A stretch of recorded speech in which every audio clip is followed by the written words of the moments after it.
सुराका बिन मालिक कहते एक गांव पर भी मुसलमानों की हुकूमत नहीं थी। एक गांव पर हुजूर मक्का मुकर्रमा से निकल रहे थे, मदीना तैयबा तशरीफ ले जा रहे थे। अभी रास्ते में थे, मैं 100 सुर्ख ऊंटों के लालच में माज़अल्लाह हुजूर को गिरफ्तार करने पहुंच गया। महबूब ने हुक्म दिया, हुजूर का मुजज़ा मैंने आंखों से देखा, मेरा घोड़ा जमीन में धंसता चला गया। मैंने माफी मांगी, हुजूर ने माफ कर दिया। मैंने समझा अचानक हो गया है। ये मनवाना भी बड़ा मुश्किल काम है। शजरो हजर पहचान गए, इंसान की नज़रों में शाकी रहा। ये कुछ ऐसे लोग हैं जिनको मनवाना तौबा तौबा, मानने को तैयार नहीं, देख देख के भी मानने को तैयार है नहीं, मानने को तैयार ही नहीं। कहते हैं कि मैंने फिर चाहा आगे बढ़ना तो फिर जमीन के अंदर मेरे घोड़े के पैर धनसने लगे। फिर माफी मांगी।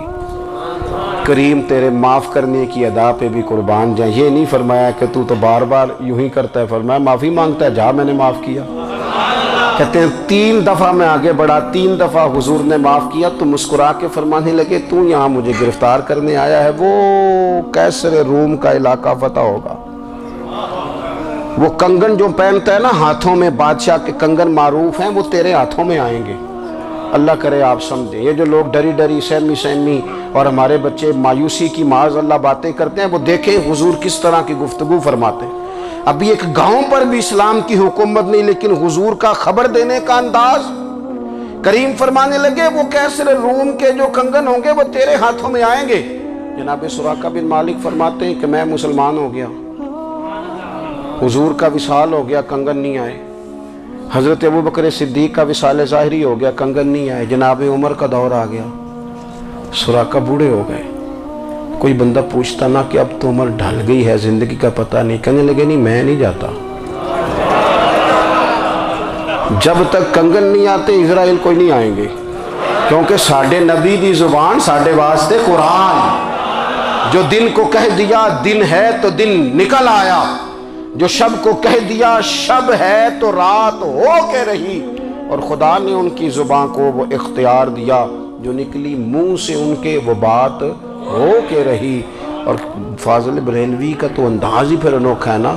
वो तो कहते हैं वो जुबान जिसको सब कुन की कुंजी कहे, जिसको सब कुन की कुंजी कहे, उसकी नाफिज हुकूमत पे लाखों सलाम। कहने लगे नहीं आते हज़रत इज़राइल, फिक्र न करो। बूढ़े हो गए थे, निकलना घर से बंद कर दिया था। हज़रत उमर का दौर था, कंगन आ गए।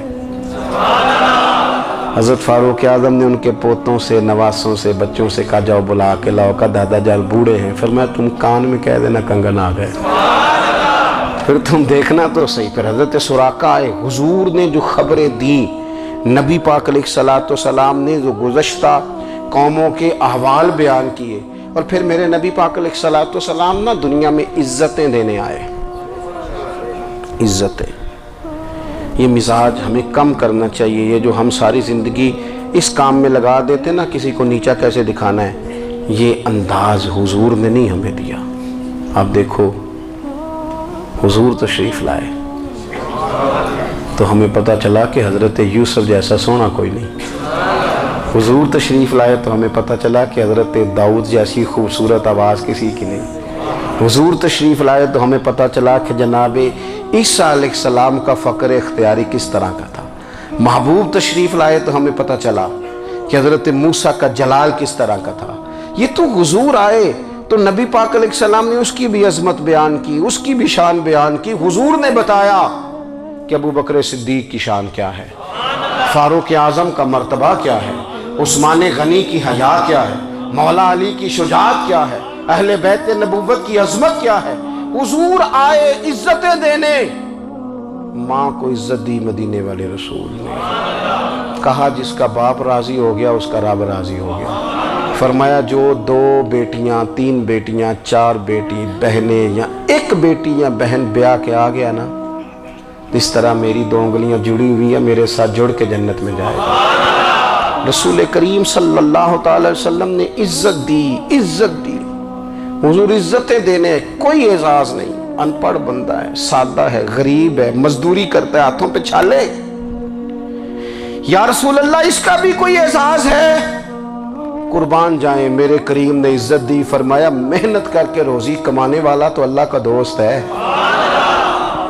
یہ اینٹیں اٹھانے والا، یہ مشقتیں کرنے والا، یہ صبح دیہڑی پہ جانے والا، یہ بیچارہ جو اچار سے روٹی کھاتا ہے، تو نے ہر شخص کی قسمت میں یہ عزت لکھی اور آخری خطبے کی صورت میں وصیت لکھی۔